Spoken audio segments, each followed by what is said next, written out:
చాలా డిఫరెంట్ గా ఉంది. వరుణ్ తేజ్ కెరియర్ లో ఒక బెస్ట్ మూవీ అని చెప్పొచ్చు. అంటే చాలా మంది ఏమనుకుంటే ఏంటి సినిమా చాలా సైలెన్స్ గా వచ్చింది, చాలా సింపుల్ గా వచ్చింది అనుకున్నారు. కానీ ఆ సైలెన్స్ గా వచ్చి సినిమా మాత్రం పెద్ద బ్లాక్ బస్టర్ కొట్టింది మట్కా సినిమా.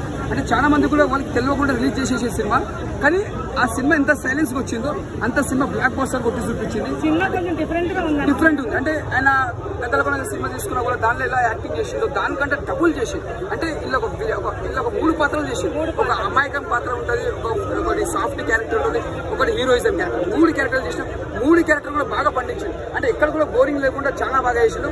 ఈ సినిమా మంచి బెస్ట్ మూవీ చెప్పొచ్చు. వరుణ్ తేజ్ కెరియర్ లో ఒక బెస్ట్ మూవీ.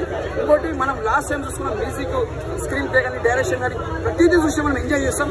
అలా ఒక చిన్న పాప చేస్తారు హీరోకి కూతురు లేక, ఆ పాప కూడా యాక్టింగ్ చాలా బాగా చేసింది. హీరోయిన్ యాక్టింగ్ కూడా బాగుంది. అలా మేము చెప్పాలి విలన్స్ అందరు యాక్టింగ్స్ చాలా బాగా చేసింది. అంటే మేము చెప్పాలి సినిమా మొత్తం తిరిగాడు, మొత్తం వరుణ్ తేజ్ మీద తిరుగుతుంది కెమెరా మొత్తం. ఆ సినిమా ఎలా చేసిన అంటే చాలా బాగా చేసిండు. విలన్ యాక్టింగ్ మాత్రం ఇచ్చి పడేసిండు. మళ్ళీ వరుణ్ తేజ్ కెరియర్ లో మళ్ళీ ఒక ఖాతాలో పడ్డానికి కూడా సినిమా బ్లాక్ బస్టర్ అని చెప్పొచ్చు. మెగా ఫ్యాన్స్ కి పెద్ద పండుగ అని చెప్పొచ్చు. మళ్ళీ సినిమా మాత్రం super blockbuster. Telugu cinema అండి. Please try to watch Telugu movie first and then go to other languages. And I had seen Matka movie అండి. మట్కా నేనైతే ఆడలేదన్నా, వేరే వాళ్ళ చేత ఆడించా. 2000-3000 లాభం వచ్చింది, దాని తర్వాత లాస్ అయింది. ఆ మట్కా చూసి నేను ఆడదామని వస్తే అరుణ్ బాబు మట్కా ఉంది, దానికి దీనికి పొంతన లేదనుకోండి. So hero the character of Vasu ఎలా ప్రయాణం అయ్యాడంటే, పని కావాలంటే అడుక్కోకూడదు, లాక్కోవాలి అని చూపడం జరిగింది. సో ఇంకోటి, మీనాక్షి చౌదరిని సెకండ్ హీరోయిన్ గా పెట్టాలనుకున్నా, but finally he become a lead role conclusion ఇవ్వడం జరిగింది. అండ్ పొలిమేర హీరో అక్కడక్కడ వచ్చాడు, తర్వాత గాయమైపోయాడు.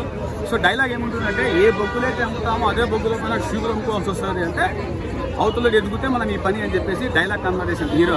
అండ్ మట్కా ఈ విధంగా కాన్వర్జేషన్ రాసినటువంటి రైటర్ ఎవరో కానీ ఒక డ్యాన్ చేశాడు. హిట్ అవడమే బాగానే ఉందన్న హిట్. ఇగో ఒకసారి చూస్తే ఇంకోసారి దాని గురించి 10 మంది చెప్తే అదే హిట్ సినిమా. అర్థమైనా ఎక్కువ స్క్రీన్లు వస్తున్నాయి కాబట్టి దానికంటే మించి లేదు.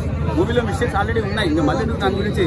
సో ఫస్ట్ హాఫ్లో ఎక్కడ కూడా అనవసరమైన ల్యాగులు లేదు, లీడు లేదు, కథకు తగ్గట్టు కరెక్ట్ చేసి సెకండ్ హాఫ్లో కన్ఫ్యూజన్లో వదిలేశాడు. పార్ట్ 2 ఏమైనా ఉందా అనేటువంటిది మట్ట. ఓకే.